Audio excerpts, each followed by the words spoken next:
नमस्कार, स्वागत है आप सभी का सांकेतिक भाषा के इस खास बुलेटिन को लेकर हाजिर हूं मैं कृतिका और मेरे साथ है मेरे सहयोगी शरद मुदगल जो खबरों को सांकेतिक भाषा के जरिए आप सभी तक पहुंचाएंगे। तो चलिए शुरुआत करते हैं इस खास बुलेटिन की और सबसे पहले देखते हैं सुबह की सुर्खियां।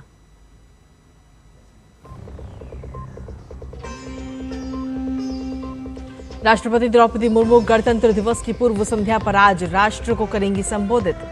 शाम 7 बजे दूरदर्शन और आकाशवाणी के सभी चैनलों पर राष्ट्रपति के संबोधन का होगा प्रसारण।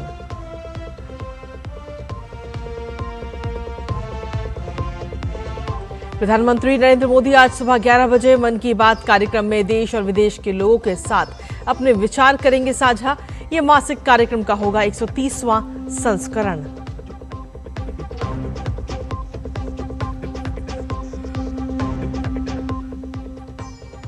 सोलहवां राष्ट्रीय मतदाता दिवस आज राष्ट्रपति द्रौपदी मुर्मू निर्वाचन आयोग द्वारा आयोजित कार्यक्रम को करेंगी संबोधित। इस वर्ष का विषय मेरा भारत मेरा वोट।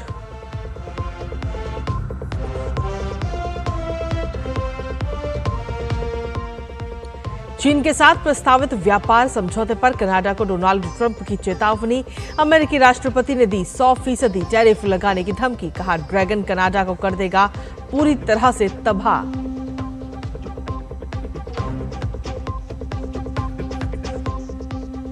खेल की खबरों में न्यूजीलैंड के खिलाफ T20 सीरीज जीतने पर टीम इंडिया की नजर। गुवाहाटी में आज भारत और न्यूजीलैंड के बीच तीसरा T20 5 मैचों की सीरीज में भारत 2-0 से है आगे।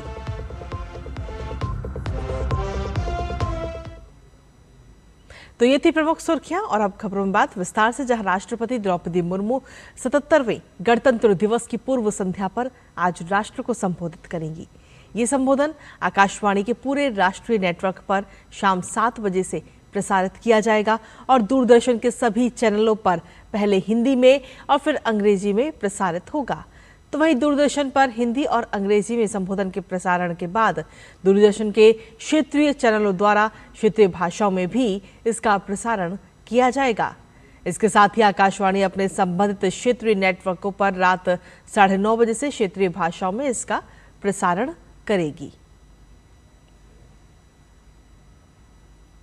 प्रधानमंत्री नरेंद्र मोदी आज सुबह 11 बजे मन की बात कार्यक्रम में अपने विचार साझा करेंगे। ये इस मासिक रेडियो कार्यक्रम की 130वीं कड़ी होगी। कार्यक्रम आकाशवाणी और दूरदर्शन के समूचे नेटवर्क, AIR न्यूज वेबसाइट और news on AIR mobile app पर प्रसारित होगा। कार्यक्रम का सीधा प्रसारण आकाशवाणी समाचार, दूरदर्शन समाचार और प्रधानमंत्री कार्यालय एवं सूचना और प्रसारण मंत्रालय के YouTube चैनलों से भी किया जाएगा। आकाशवाणी से हिंदी प्रसारण के तुरंत बाद कार्यक्रम का क्षेत्रीय भाषाओं में भी प्रसारण होगा। नई दिल्ली में आज चुनाव आयोग की ओर से 16वां राष्ट्रीय मतदाता दिवस मनाया जाएगा और इस बार इस कार्यक्रम की थीम मेरा भारत मेरा वोट है, जिसकी टैगलाइन है भारतीय लोकतंत्र के केंद्र में नागरिक। राष्ट्रपति द्रौपदी मुर्मू मुख्य अतिथि के तौर पर कार्यक्रम की अध्यक्षता करेंगी। परंपरा के अनुसार राष्ट्रपति कार्यक्रम को संबोधित करेंगी और नए मतदाताओं को पहचान पत्र भी देंगी। इस मौके पर 2 प्रकाशन भी लॉन्च किए जाएंगे। साल 2025 पहलों और अभिनवों का वर्ष और चुनाव का पर्व बिहार का गर्व, जो बिहार में आम चुनावों के सफल आयोजन पर होने वाला प्रकाशन है। इस मौके पर चुनाव आयोग के वैश्विक नेतृत्व को दर्शाने वाला एक वीडियो भी दिखाया जाएगा। चुनाव के कई पहलुओं को प्रदर्शित करने वाली एक विशेष प्रदर्शनी भी लगेगी, जिसमें मतदाता सूची तैयार करना और चुनाव संचालन शामिल है। प्रदर्शनी में मतदाताओं के लाभ के लिए चुनाव आयोग की ओर से की गई पहलों और 2025 में बिहार विधानसभा चुनाव के सफल संचालन के बारे में बताया जाएगा। साथ ही आपको बता दें कि कार्यक्रम में विधि एवं न्याय राज्य मंत्री अर्जुन राम मेघवाल विशिष्ट अतिथि के तौर पर भी मौजूद रहेंगे। केंद्रीय गृह एवं सहकारिता मंत्री अमित शाह आज महाराष्ट्र के नांदेड़ में सिख धर्म से जुड़े कुछ ऐतिहासिक कार्यक्रमों में हिस्सा लेने जा रहे हैं। वो पहले तख्त सचखंड श्री हजूर साहिब गुरुद्वारा के दर्शन करेंगे। इसके बाद अमित शाह हिंद दी चादर गुरु श्री तेग बहादुर जी के 350वें शहीदी समागम समारोह में भी शामिल होंगे। गुरु श्री तेग बहादुर जी की शहादत की स्मृति में महाराष्ट्र के नांदेड़ में 2 दिवसीय विशेष समागम आयोजित किया जा रहा है। गणतंत्र दिवस के मद्देनजर देश भर में सुरक्षा एजेंसियां पूरी तरह से अलर्ट मोड पर हैं। राजधानी दिल्ली सहित सभी प्रमुख शहरों, संवेदनशील इलाकों और अंतर्राष्ट्रीय सीमाओं पर चौकसी बढ़ा दी गई है।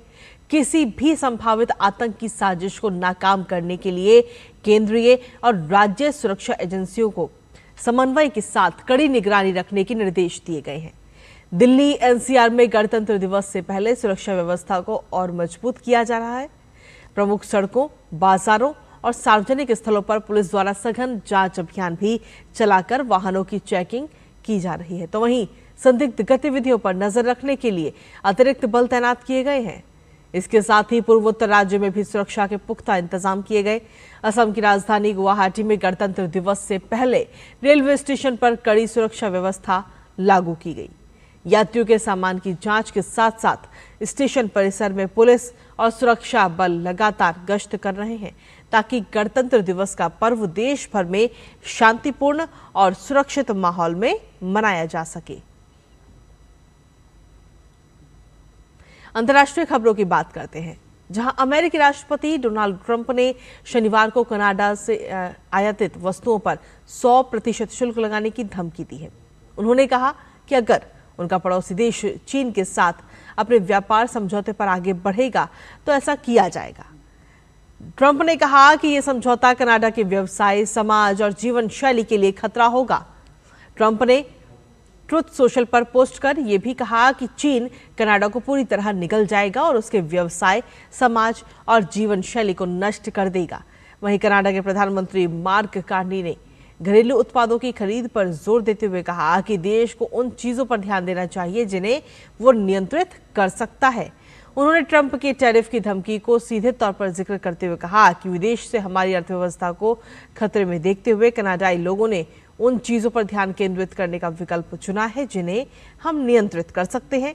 इसके साथ ही उन्होंने कहा कि हम दूसरे देशों के कार्यों को नियंत्रित नहीं कर सकते, लेकिन हम खुद अपने सबसे अच्छे ग्राहक बन सकते हैं।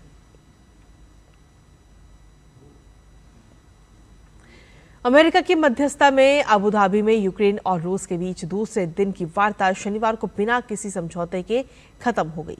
हालांकि दोनों पक्ष भविष्य में और बैठकें करने के लिए तैयार हैं। ये वार्ता रात भर के रूसी हवाई हमलों के बाद हुई, जिनमें कड़ाके की ठंड में 10 लाख से ज्यादा यूक्रेनियों की बिजली चली गई थी। वार्ता समाप्त होने के बाद यूक्रेनी राष्ट्रपति व्लादिमीर ज़ेलेंस्की ने कहा कि चर्चा का मुख्य विषय युद्ध समाप्त करने की संभावनाएं थी और सभी पक्ष अपने अपने देशों में बातचीत के बिंदुओं पर विचार कर आगे के कदम तय करेंगे। साथ ही उन्होंने कहा कि अगली बैठक अगले हफ्ते हो सकती है। संयुक्त अरब अमीरात सरकार के एक प्रवक्ता ने कहा कि यूक्रेन और रूस के बीच आमने सामने वार्ता हुई जो पिछले 4 साल के युद्ध में दुर्लभ है। बातचीत में शांति समझौते के बाकी बिंदुओं पर भी बात हुई। और अब बात खेल से जुड़ी खबरों की। पहले दोनों मैच आसानी से जीतने के बाद भारतीय टीम आज गुवाहाटी में न्यूजीलैंड के खिलाफ होने वाले तीसरे T20 मैच में जीत हासिल करके 5 मैच की सीरीज में अजय बढ़त हासिल करने की कोशिश करेगी। भारत ने पिछले मैच में बल्लेबाजी से दमदार प्रदर्शन किया था और आसानी से लक्ष्य अपने नाम कर लिया था। T20 विश्व कप के शुरू होने में अब केवल 2 सप्ताह का ही समय बचा है और इससे पहले भारत को न्यूजीलैंड के खिलाफ बाकी बचे 3 मैच खेलने हैं। ऐसे में भारत की टीम संयोजन काफी हद तक तय लग रहा है। तो वहीं मिचेल सेंटनर की अगुवाई वाली कीवी टीम कुछ रणनीतिक बदलावों पर भी विचार कर सकती है। अब ये देखना दिलचस्प होगा कि न्यूजीलैंड 2 मैचों में हार के बाद कैसे वापसी करता है। वहीं आईसीसी ने आगामी T20 विश्व कप के लिए बांग्लादेश के स्थान पर स्कॉटलैंड को शामिल कर लिया है। बांग्लादेश ने भारत आने से मना कर दिया था। आईसीसी ने बांग्लादेश की सुरक्षा से जुड़ी चिंताओं को बेबुनियाद बताया था। आईसीसी ने वोटिंग के जरिए फैसला किया था कि बांग्लादेश को T20 विश्व कप खेलने के लिए भारत आना ही होगा, वरना उनके स्थान पर किसी और टीम को शामिल कर लिया जाएगा। आईसीसी और बांग्लादेश क्रिकेट बोर्ड के बीच चली 3 हफ्ते की बातचीत के बाद ये फैसला निकल कर आया है। T20 विश्व कप की शुरुआत 7 फरवरी से होने जा रही है।